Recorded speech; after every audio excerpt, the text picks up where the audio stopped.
Statement हम पढ़ रहे हैं तो इसमें क्या होता है, कड ऑपरेशन परफॉर्म किया जाता है।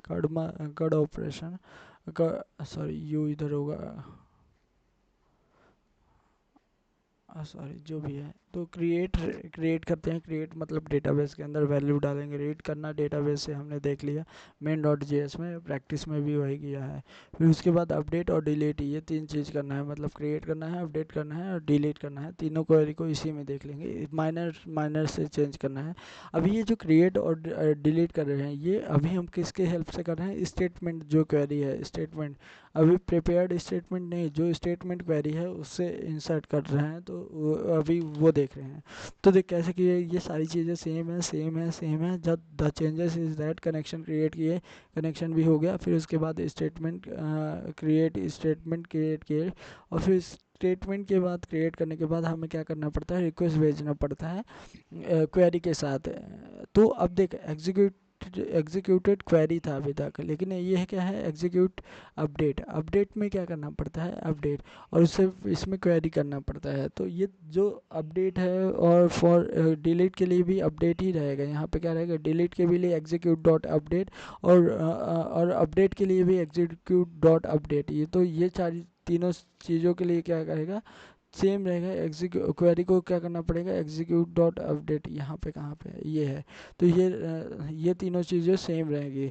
तो देख इंसर्ट करने के लिए क्या करना पड़ेगा, अपने को एक क्वेरी लिखना पड़ेगा। जैसे इंसर्ट करना है, अभी डेटा में टेबल में कितने हैं, दो ही हैं। दो तू डेटा में देख ही सकता है कितने मेंबर है, शैलेंद्र और साहिल है।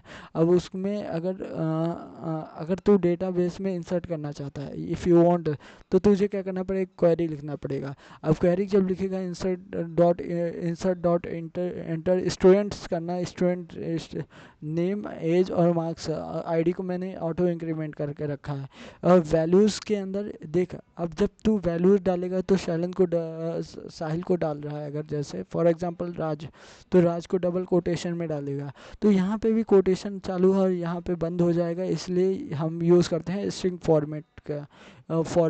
स्ट्रिंग फॉर्मेट हमने देखा था कि कुछ सिंबल रख देते हैं और फिर उसके बाद उसकी वैल्यू लास्ट में रख देते हैं, तो उस सिंबल की जगह पे ये स्ट्रिंग रिप्लेस हो जाती है। तो स्ट्रिंग फॉर्मेट का यूज़ करते हैं। स्ट्रिंग ये रिटर्न टाइप ही होता है।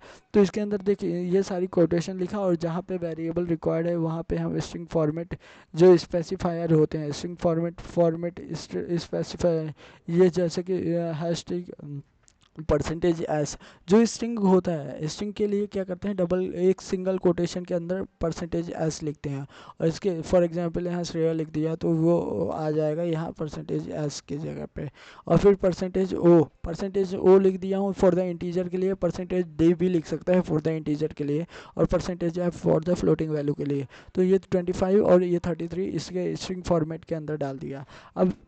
अब देख, जब हम क्या कर रहे थे, इंसर्ट कर रहे थे डेटा को रिट्रीव कर रहे थे, तब हमारे पास क्या था, एग्जीक्यूट डॉट क्वेरी, और क्वेरी को था, और इसका रिटर्न टाइप एक टेबल आ रहा था। लेकिन जब हम इंसर्ट करते हैं तो हमें क्या आता है, एक return type as a integer आता है, जो ये बताता है कि how many rows are the affected. तो यहाँ पे भी अगर कोई भी चीज़ इंसर्ट करेगा ना, तो ये देख यहाँ पे भी ये बताएगा कि 9 रो हैं, इतनी रो अफेक्ट हुए हैं, तो एक इंटीजर टाइप का रिटर्न आता है। तो इसीलिए int affected row equal to statement जो क्रिएट किया था डॉट एग्जीक्यूट अपडेट, और वो क्वेरी पास कर दिया। अगर एक भी रो अफेक्ट हुई होंगी तो ये क्या कर दो, डेटा इंसर्ट हो गया है। अगर एक भी रो अफेक्ट नहीं हुई है तो ये कह दो इंसर्ट नहीं हुआ है। चल इंसर्ट होने के बाद, इंसर्ट के लिए ये है, अगर इंसर्ट होने के बाद अगर कोई अपडेट आता है तो मैं इसके साथ दोनों क्वेरी रन कर देता हूँ। कौन कौन सी, कि अगर मैं ये चाहता हूँ जो अपडेट हुआ और फिर उसके बाद सेलेक्ट क्वेरी से पूरा रिजल्ट, एग्जीक्यूट क्वेरी से पूरा रिजल्ट को आउटपुट प्रिंट कराना चाहता हूँ, तो ये दोनों क्वेरी मैं एक साथ कर दिया हूँ। मतलब फर्स्ट वाला जो पढ़े थे और ये सेकंड वाला, दोनों को एक साथ किया हूँ। और अब देख क्या आता है। तो करंट फाइल चली है ना, हाँ करंट फाइल चली है। तो देख, अब मैंने पहले भी इस डेटाबेस में कुछ डाला था। तो देख पहले शैलेंद्र डेटा इंसर्टेड आ गया कि डेटा इंसर्ट हुआ है, पहले भी ये क्वेरी चला चुका हूँ। तो शैलेंद्र, राहुल, श्रेया, पीयूष, फिर से श्रेया आ गया होगा, क्यों, क्योंकि मैंने ये क्वेरी फिर चलाया ना, और इधर के डेटाबेस में देख, अगर इधर देखा जाए तो ये सारी क्वेरी है।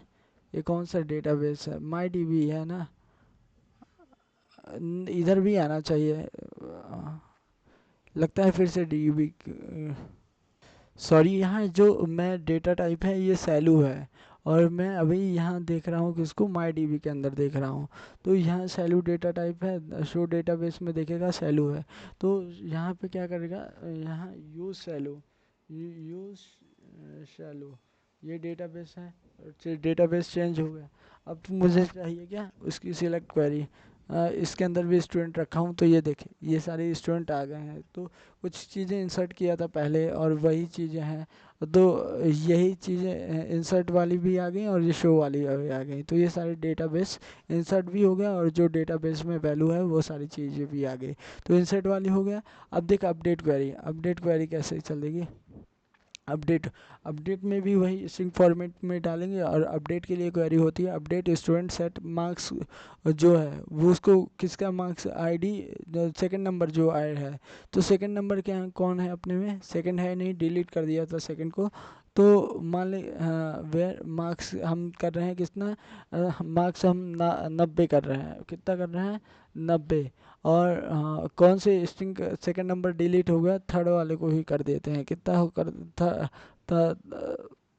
थर्ड वाले को अपडेट कर देते हैं। अभी कितना था थर्ड वाले का, साहिल का देख 60 है, अब उसको 90 कर रहे हैं, तो कैसे करेंगे, ये कर दिए, और फॉर्मेट स्पेसिफायर ये बता दिए कि ये कर दिए, एग्जीक्यूट कर दिए क्वेरी, और वो कितनी अफेक्टेड हुई, अगर अफेक्ट होती है तो डेटा अपडेट है, अदरवाइज नहीं अपडेट हुआ। तो ये अपडेट की क्वेरी हो गई। तो देख अभी कितना था, पहले कितना था, ये 60 था। अब देखना अभी क्वेरी रन कर दी, क्या हुआ, एरर आया, रुक, कोई फ्लोटिंग वैल्यू डालना था, तो यहाँ 90.00 कर दे, अब सही है। तो अब देखा, अब कोड में ये फ्लोट वैल्यू होनी चाहिए थी, तो ये कर दिया, इसको रन किया, देखेगा डेटा अपडेटेड आएगा, यहाँ पे क्वेरी डेटा अपडेट। अब देख यहाँ कितना हुआ, 60 था सेकेंड वाले साहिल का, सॉरी, ये स्टूडेंट वाले ग्रुप का देख 90 हो गया। तो ये चीज़ क्या हुआ, डेटा अपडेट हो गया।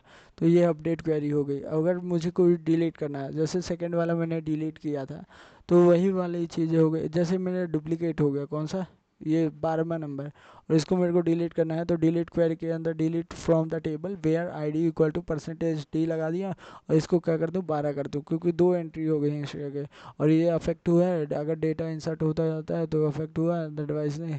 तो ये स्टेटमेंट से ही तीनों का ऑपरेशन लगा के अभी बता रहा हूँ। देख अभी ये बताएगा डेटा डिलीटेड, और अभी हमारे पास क्या था, ये 12th नंबर आईडी वाला था। अब देखना डिलीट हो गया, बाबा टिल्लू ये भी था डेटाबेस में मेरे, तो ये डिलीट हो गया। तो ये इस तरह से हो गया। तो क्या क्या कर दिए, प्रिपेयर्ड स्टेटमेंट, प्रिपेयर नहीं, स्टेटमेंट से ही हमने सारे ऑपरेशन देख लिए, क्रिएट, रीड, कड ऑपरेशन सारे देख लिए।